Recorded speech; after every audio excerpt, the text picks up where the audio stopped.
My name is Nadeem Raza. I'm the CEO for Microlise. I've been with the business for a very long time, but became CEO when we did a management buyout in 2008. My background is technology, so I started life as a software engineer. I ran research and development, became technical director, and so on, and eventually moved on to that CEO role, which I've been doing for the last 15 years.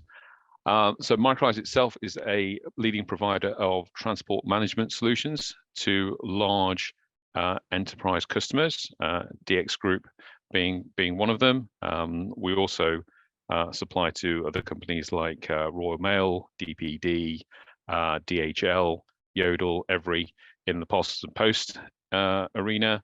But in retail, we supply to Tesco, Morrison's, Asda, Sainsbury's, M&S, Next, pretty much all of the big names that you would expect that run large transport operations and move logistics around the country and around the world.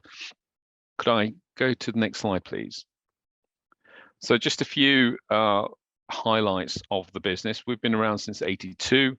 The business originally started off as a warehouse management software business, and then moved into transportation logistics in the late 90s, early 2000s, and obviously has evolved since then for that to become our core business. We are a SaaS-based business, so we supply software on a per asset, per month type charge, and our contracts are typically 5 years long. So we have very long future visibility of revenue and margins coming through. We have about 600,000 of those active subscriptions, so monitoring 600,000 assets around the world. The majority of those are in the UK, where we have a lot of our revenue generated from the UK, and you can tell that by the 58% market share that we have for those large fleets in the UK. Our footprint outside of the UK is still very small. We've only really started growing internationally with our direct customers over the last few years. So we're really in single digits around the rest of the world. We are very sticky with our customers, so we have a very low churn rate of sub 1%, which I think is sort of industry leading in there for a software SaaS business. We have about 700 staff, and those are based around 5 offices around the world. And we have 400 or so of those large enterprise customers, as I mentioned, across a wide range of different industry sectors, and generally all household names that you would recognize.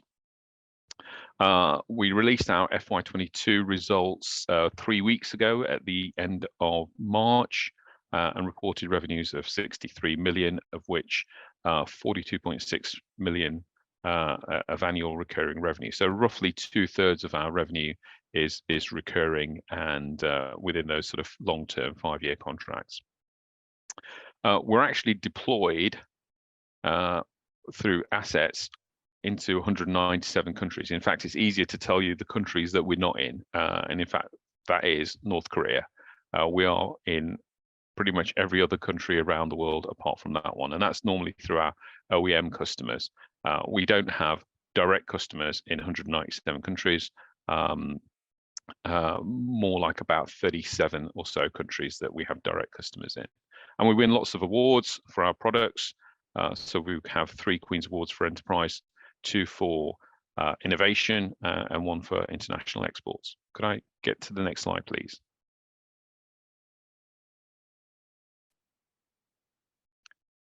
So we have a range of modules, and we group them into these 7 categories.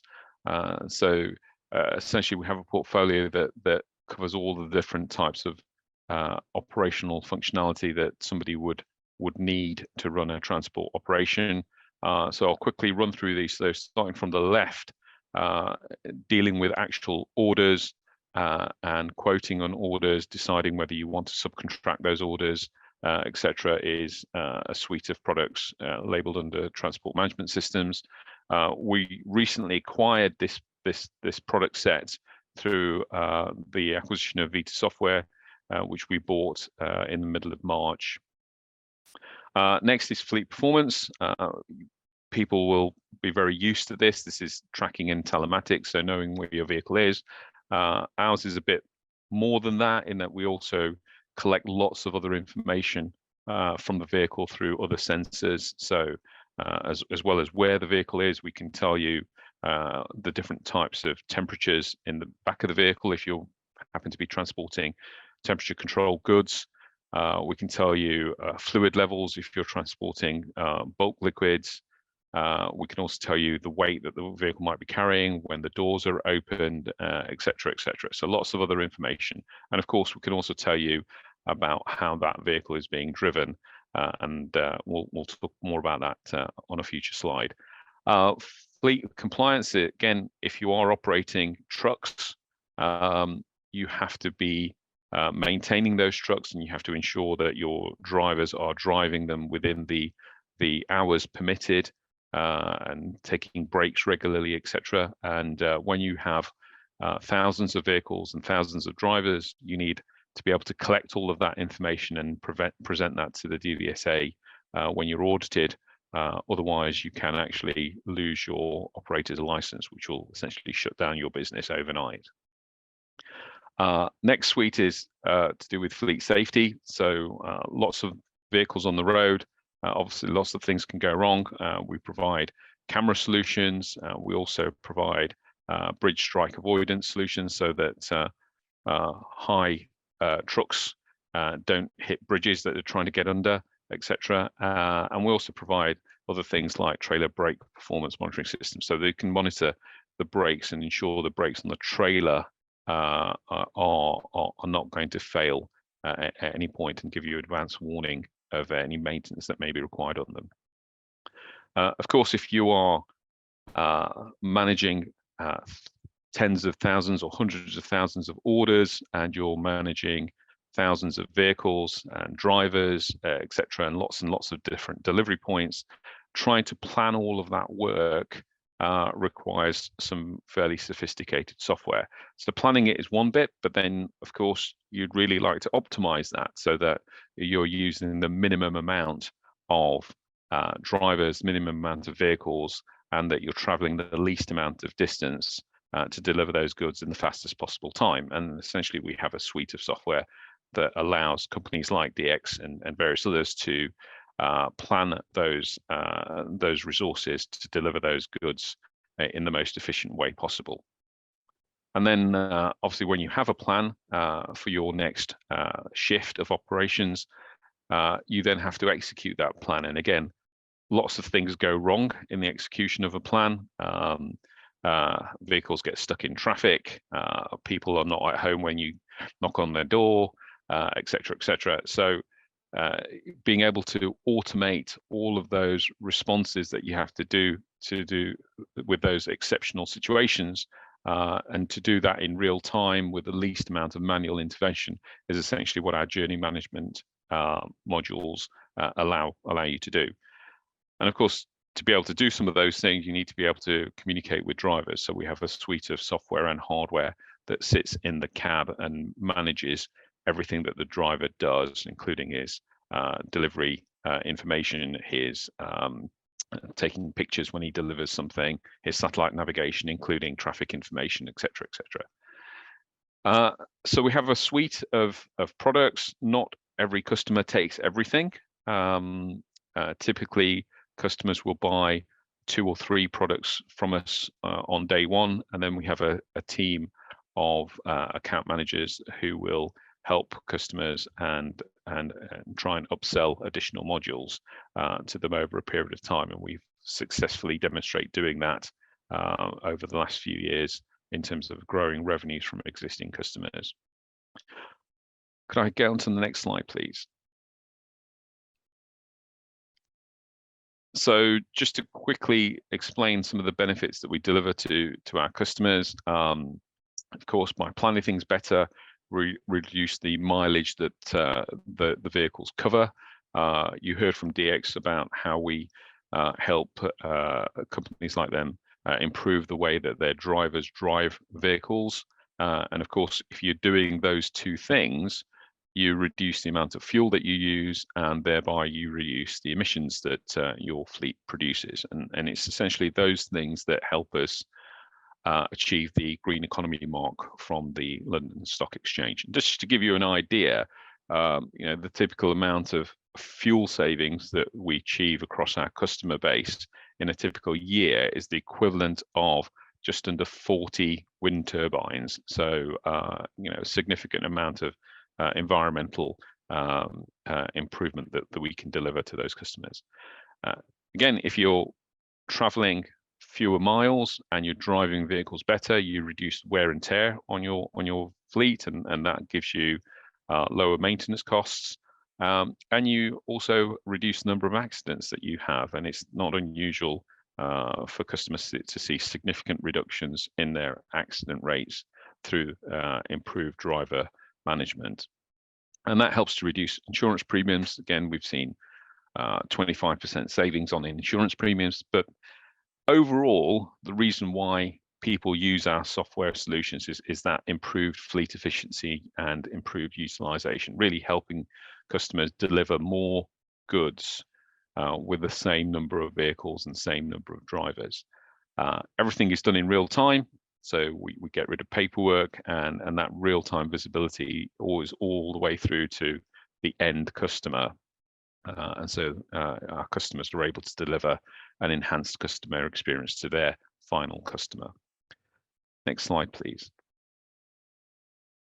So just some highlights of our FY 2022. There are more details in the RNS and our annual report, which we published 3 weeks ago at the end of March. So if you want to delve into this in more detail, then please look there. Our revenue for FY22 was up 5%. Recurring revenue was up 10%. EBITDA was up 6%. Our annual recurring revenue at the end of December FY22 was up 10%. And we really maintained a very low churn rate with our customer base of 0.4%. And we were ahead of expectations on cash, up 27% to 16.7 million. The backdrop of some of these numbers is also needs to be in the context of headwinds that occurred obviously in FY22 in relation to chip shortages and supply chain issues, as well as issues in new vehicle availability for many of our customers, which obviously slowed down new project implementations as well. Next slide, please. So a few different highlights of the year. So we added 250 new customers. This is mainly in the sort of 100 to 500 vehicle fleet segment, which is a big area of growth for us, given that we already have a significant market share in the 500 vehicle fleet up segment. We renewed quite a few major contracts, including those for Tesco, Asda, and a number of other retailers. Again, they renewed for another 5 years, so good future visibility of revenue from both of those contracts and the others as well. We acquired a company called Reed Software post year end in March 23, and we also achieved our Great Place to Work accreditation. We were in fact ranked number 29 in the large company scheme. We're calling out 2 products that we launched last year. We launched a number of products, but we're calling out these 2 in particular because we'll mention a bit more about those in a later slide. So driver fatigue management. So essentially inward-facing cameras in the cab that monitor for signs of fatigue from drivers, as well as ensuring that they're not on their mobile phone and they're wearing their seatbelt and so on. And then vulnerable road user detection. So detecting cyclists and pedestrians in urban environments so that they're not hit during left and right hand turns, etc. Next slide, please. A little bit about market positioning. and what's going on in the market. You've heard a little bit of what's going on in our customers' market from DX. So obviously, 18 months ago, there was a lot of discussions about driver shortages and fuel pricing, etc. So I'm not going to cover that again, but that has eased significantly over 22. But what our customers are talking to us right now is, again, talking about emissions. So what we're seeing on the emissions front is that there are clean air zones being introduced now around the country. They were delayed during COVID, but are now being implemented. And of course, we've got Scope 3 reporting coming along as well. And a lot of our customers' attention is turning to how they go about actually reporting that, and also reporting on behalf of their end customers as well. Health and safety, another area of discussion. I mentioned driver fatigue cameras and vulnerable road users devices that we've implemented. The reason why we've done that is that there is a new direct vision standard, which is currently in consultation, due to be implemented next year. And there are also other legislation coming in throughout Europe on both of those subjects for detecting driver fatigue and also for detecting vulnerable road users. So we're ahead of the curve in terms of producing products in readiness for those regulations coming on board in the next few years. And of course, lots of our customers talking about what type of vehicles to invest in. We've talked a little bit already on the earlier presentation about electric vehicles, which are great if you're talking about urban deliveries and shorter range. But when you start talking about heavier loads and large trucks and driving 300-400 miles, then there really isn't another alternative to diesel and possibly gas at the current time. So a lot of our customers certainly invested in gas-powered vehicles over the last year. Unfortunately, the huge spike in gas delayed some of those implementations, and I think going forwards, people are certainly looking at hydrogen as an alternative fuel coming in over the next few years. But whichever one of those they choose, we already have support for those types of vehicles. We've been working with electric vehicles for over a decade. We've supported diesel and gas and multi-fuel or dual fuel vehicles for the last 6 years, and the latest hydrogen vehicles being produced by our OEMs also come with our tech on board. So we already have support for hydrogen as well. Next slide, please. So during 22, there was widely reported issues with chip shortages and other supply chain issues. Chip shortages certainly forecast to diminish over the next 12 months. We've always been saying to our customers and investors that we expect the first half of 23 to still see some issues, but generally the second half of 23, things should be more back to normal. And we're seeing that trend based on our experience so far in the first quarter. The other issue that's also impacted new projects and new deliveries is the availability of new vehicles. And again, there is a bit of lag behind behind the supply chain issues, but we're expecting new vehicle availability and lead times on that to return to pre-pandemic levels at the end of this year and the early part of 2024. No real shortage in demand from customers for our products, and that covers all of the different geographies that we operate in and markets that we operate in. So UK particularly, but also in Europe and Australia and so on. Inflation is the other spectre. We are seeing inflation pressures coming through from suppliers. We are also passing those across to customers, and so we expect that over 23 and the earlier part of 24, those will largely net out as well. Next slide, please. We have a clear growth strategy. We successfully create new products that we can upsell into our existing customer base and grow revenue from existing customers, and we've demonstrated really good results of doing that over the last few years. And of course, we continue to penetrate various market segments in the UK and internationally to bring on board new customers. We are investing heavily in 2023 in our sales and marketing to really exploit those opportunities that we see across our different market segments. And the other area, which was primarily the reason why we IPO'd in 2021, was for M&A, and we still have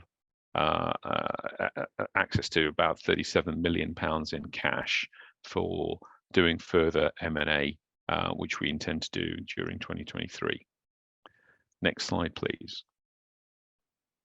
And again, yeah, so we're very optimistic and positive towards our 2023 and 2024 forecasts, and with some of those headwinds dissipating, we're looking forwards to a great year ahead. And if we could go one more slide forward. And I know it's been a short, very short and sweet presentation. Just to also mention that we run one of the largest conferences in Europe every year. It was delayed over COVID, but restarted last year and is on again this year on the 16th and 17th of May. The 17th of May is the main date, and this year we're also producing a track for investors as well. It is free to attend. It's in Coventry, and just to announce it out there, if you would like to attend and learn more about Microlise as a business, talk to many of our customers, DX Freight, for example, and many others, and also see what the state of the logistics and road transport market is like, then it is a great event with speakers from the Department for Transport, DVSA, National Highways, and etc. There as well. Just look online, do a Google search for it, you'll see it, and just register. As I say, it's free to attend.